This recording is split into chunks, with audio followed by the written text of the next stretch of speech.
et le verset 7. Proverbe 19, 4 et 7. Quelqu'un peut m'aider à lire cela? Proverbe, chapitre 19.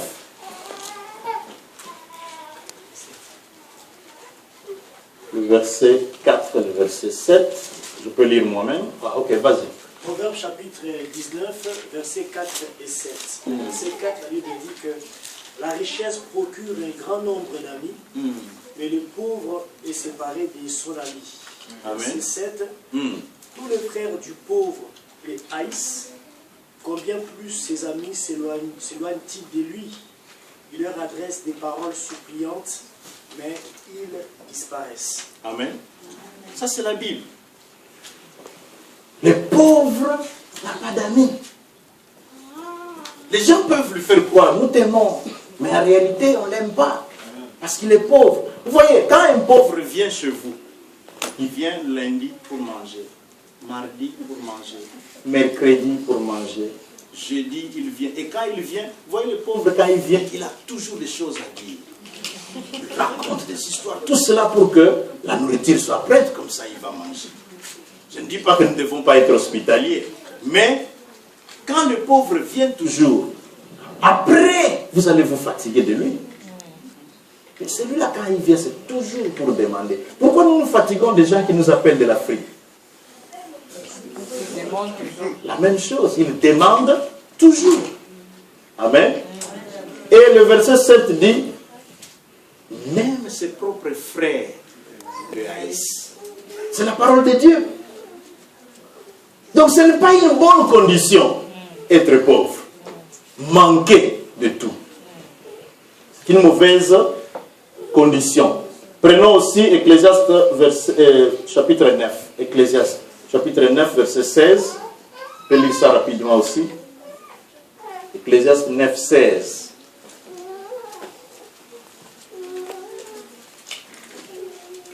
Ecclésiaste 9, 16. Ecclésiaste chapitre 9, verset 16, la Bible dit ceci.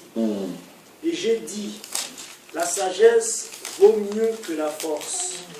Cependant, la sagesse du pauvre est méprisée et ses paroles ne sont pas écoutées. Un pauvre peut être très sage dans la famille. Mais s'il est pauvre, personne ne va l'écouter. Un petit exemple. Modeste est riche, mais il ne connaît pas le Seigneur. Son frère, c'est Yves, qui est très sage, mais pauvre. Il aime la Bible, mais il est pauvre. Maintenant, leur frère, Amos, meurt. Ok, je suis mort. Maintenant, entre les deux, il y a un d'eux qui doit m'enterrer et qui doit prendre les décisions sur ce qui va se passer. Yves est l'aîné. Il dit, nous allons appeler Denis Ngonde ou je ne sais pas quel autre musicien, un chrétien. Il viendra agrémenter la soirée et puis nous allons enterrer mon frère. Comme il était serviteur de Dieu, on va l'enterrer dans la crainte de l'Éternel. Ok, c'est un sage, mais il est pauvre. Il appelle Denis Ngonde lui dit, mon frère c'est 300 € pour que je vienne. Il n'en a pas. Et puis il va chez Modeste, 300 €. Non, pas question de Denis Ngonde. C'est Olomide qui doit venir. Olomide a des bons cantiques sur la mort, sur... Il faut qu'on agrémente les gens. Et puis, puisqu'il a l'argent, il appellera Olomide qui viendra agrémenter. Et les sages, puisqu'il est pauvre, personne ne va l'écouter. Amen. Être un chrétien, c'est bon. Mais il faut que tu entoures ta vie avec de l'argent. Et l'argent n'est pas un péché, contrairement à ce que beaucoup de chrétiens croient. Amen. Amen. Donc, la sagesse du pauvre, personne ne l'écoute. Mais regardez maintenant, et c'est là où nous passons des temps de pauvreté, des temps de souffrance. Nous entrons maintenant vers les temps de rafraîchissement. C'est ce que Dieu nous promet. 2 Chroniques chapitre 16, verset 9. Dieu a déjà fait une alliance avec nous en ce qui concerne la prospérité, la restauration. Il veut nous donner de bonnes choses. 2 Chroniques, chapitre 16, verset 9. 2 Chroniques 16, 9.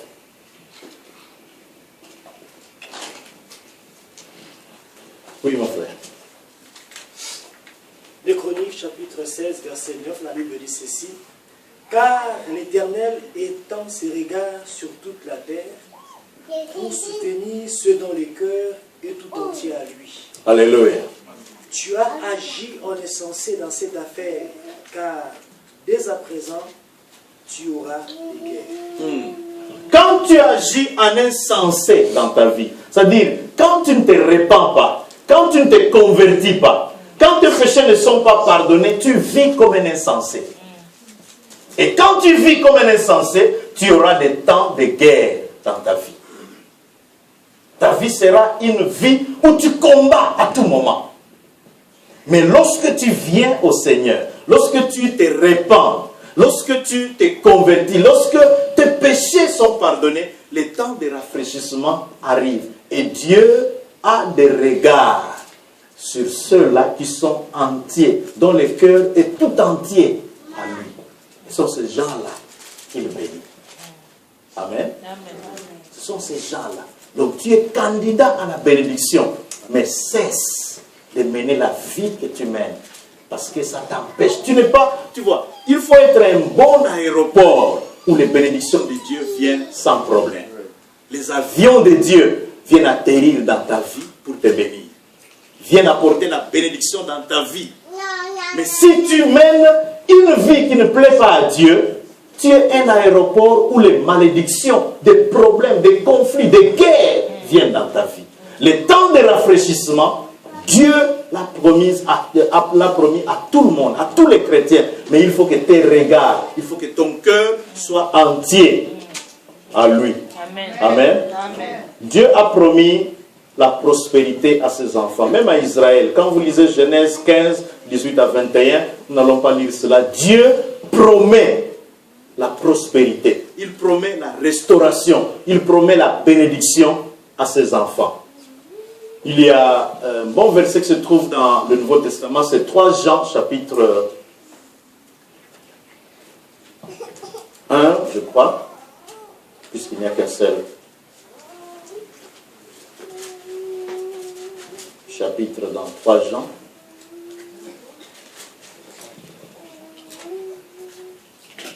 « 3 Jean, le verset 2.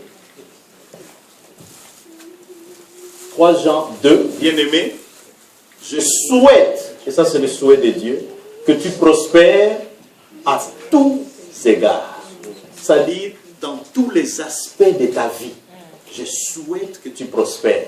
Je souhaite que tu sois même en bonne santé, mais à la condition que tu prospères d'abord dans l'état de ton âme.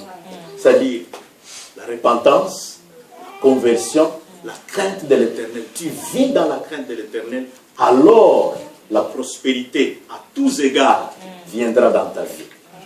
La prospérité à tous égards, c'est une prospérité pas seulement sur l'argent, mais une prospérité dans toutes les dimensions de ta vie.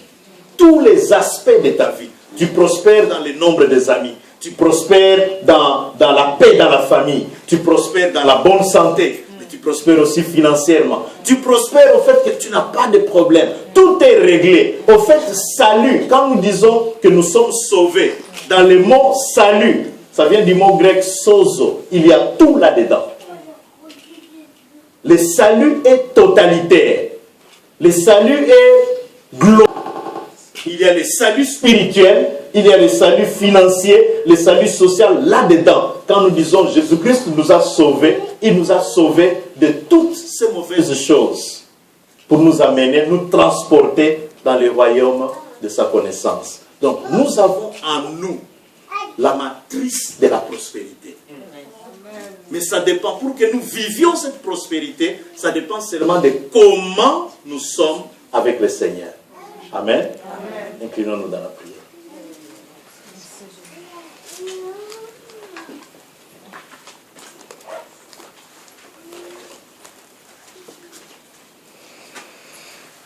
Je n'ai pas eu le temps de donner des exemples, mais il y a des frères, des sœurs, beaucoup, qui ont compris ce message, qui se sont alignés avec ce que Dieu veut et qui ont vu la main de Dieu dans tous les aspects de leur vie. Dieu est prêt à bénir.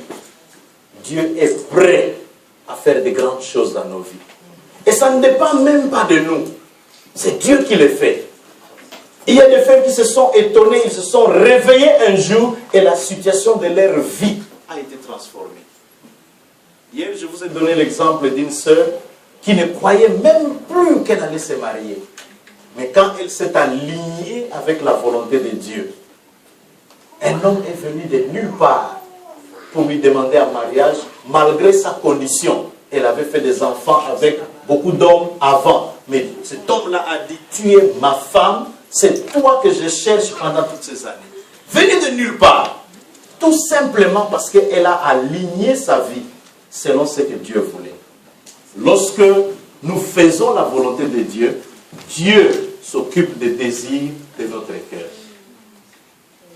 Est-ce que nous pouvons nous repentir maintenant? Chacun de nous incline sa tête et prie pour dire, Seigneur, j'ai conduit ma vie avec beaucoup de désordre. Mais aujourd'hui, je prends la décision de m'aligner avec toi. Je voudrais me conduire comme tu veux que je puisse me conduire. Je voudrais, si tu n'as pas encore reçu Jésus-Christ dans ta vie, dis Seigneur, aujourd'hui c'est mon jour de recevoir Jésus-Christ. Mais si tu as déjà reçu Jésus-Christ et tu étais retourné en arrière, aujourd'hui tu prends la décision, Seigneur, aide-moi. Saint-Esprit, viens à mon secours pour que je retourne dans la maison. Dieu te recevra à bras ouverts et il ouvrira les portes de ta vie. Prions tous ensemble. Prie Dieu. Prie Dieu.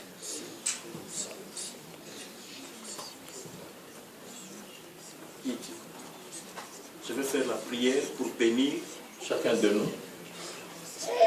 Mais j'aimerais d'abord que tu t'alignes toi-même avec le Seigneur. Dis à Dieu, Seigneur, je reviens vers toi. Je reviens vers toi. Je ne voudrais pas être pauvre. Je ne voudrais pas vivre le manque. On n'est pas seulement pauvre en argent. On peut être pauvre dans le mariage. On peut être pauvre parce qu'on manque quelque chose. Pauvre en amis. Pauvre en beaucoup de choses. Pauvre en sourire. Tu souris difficilement. Parce que tu as trop de problèmes, trop de stress. Mais Dieu aujourd'hui veut te rafraîchir. Il veut te donner le temps de rafraîchissement. Et pour cela, il faut que tu reviennes à lui. Tu reviennes à lui. Tu luttes pour recevoir quelque chose. Toute ta vie, avant que tu reçoives quelque chose. Mais ce sont des choses que la Bible dit, Dieu donne à ses enfants pendant qu'ils dorment. C'est-à-dire, sans effort, tu vas recevoir cela si tu t'alignes avec Dieu.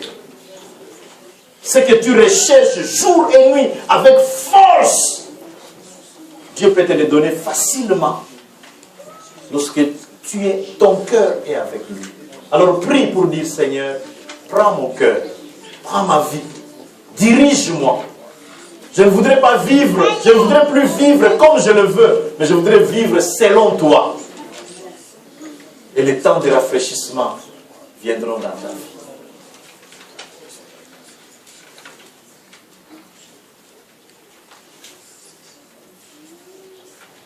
Prends ma vie, Seigneur, prends ma vie. Que ma vie soit prière. Prends ma vie, Seigneur, prends ma vie. Que ma vie ressemble à ta vie. Que ma vie ressemble à ta vie. Prends mon cœur. Prends mon cœur, Seigneur, prends mon cœur, Jésus. Que mon cœur reçois prière. Prends mon cœur, Seigneur, prends mon cœur. Que mon cœur ressemble à ton cœur. Que mon cœur ressemble à ton cœur. Père éternel, Dieu des cieux,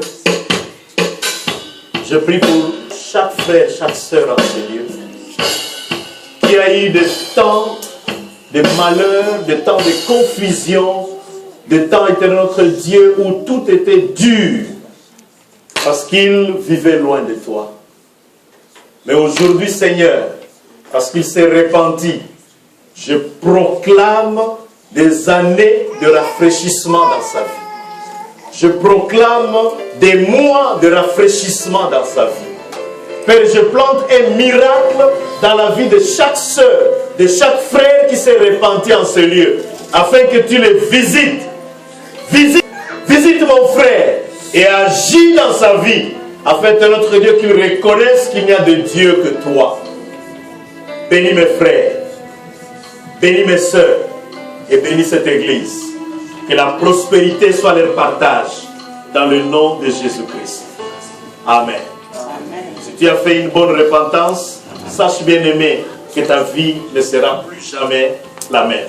Que Dieu vous bénisse. Amen.